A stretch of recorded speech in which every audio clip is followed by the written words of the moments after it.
A lot. Let's make a list. 1. The planet is about 30 degrees Celsius hotter than it should be from its orbital position in relationship to the Sun. This was figured out in the 19th century. 2. That gap is mostly made up by gases which allow incoming radiation to pass to the Earth's surface but block a significant portion of the radiation traveling from Earth back into space. This is possible because incoming and outgoing electromagnetic radiation tend to be at different wavelengths. This was floated along with other hypotheses in the 19th century. It was the only one of those hypotheses that fit the available evidence and hasn't been challenged in over 100 years. 3. Carbon dioxide is one of those gases that blocks frequencies typical of outgoing radiation while not interfering with radiation at incoming frequencies. This was experimentally proven in the 19th century.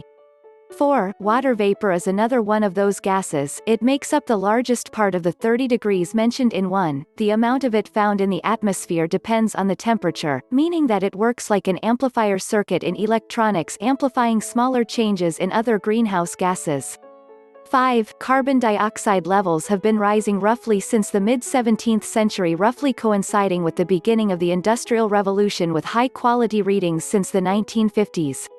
6. Given 3 and 5 and using well-established physics, gives us an indication that temperatures should be rising. This was figured out around the turn of the 20th century.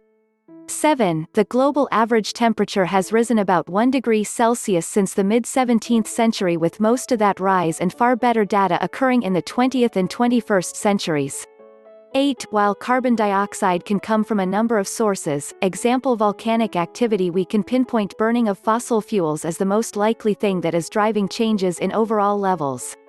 One strong indication is using isotopic analysis. Fossil fuels come from plants and plants have a strong preference for a particular type of carbon. The proportion of carbon dioxide made with this isotope type of carbon is increasing with the overall increase in the amount of carbon dioxide. A second test is by looking at oxygen levels, because burning fossil fuels causes the carbon in the fuels to combine with atmospheric oxygen. We should expect a slight dip in oxygen levels, which is observed. 9. Looking at the basic physics of how electromagnetic radiation interacts with greenhouse gases, scientists can make specific predictions for a pattern of warming that should occur. The observed pattern of warming tracks closely with what scientists were able to predict. Other sources of warming the planet should result in a different pattern of warming.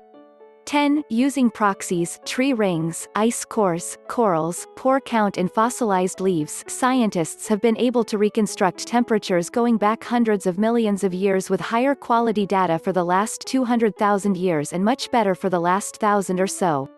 This tells us that previous temperatures and carbon dioxide have been higher, but not in the time period where humans have been doing agriculture, build civilizations and feed millions of people. Scientists can also say that the rate of change is orders of magnitude faster than what would be considered rapid changes in the past. 10 seems like a good number to stop at. As you can see, this is a short summary of some of the more important points. There are thousands of scientific papers that have been published on this topic in the last 50 years, much more than I am prepared to put into one answer, and I am guessing a lot more than you would be prepared to read.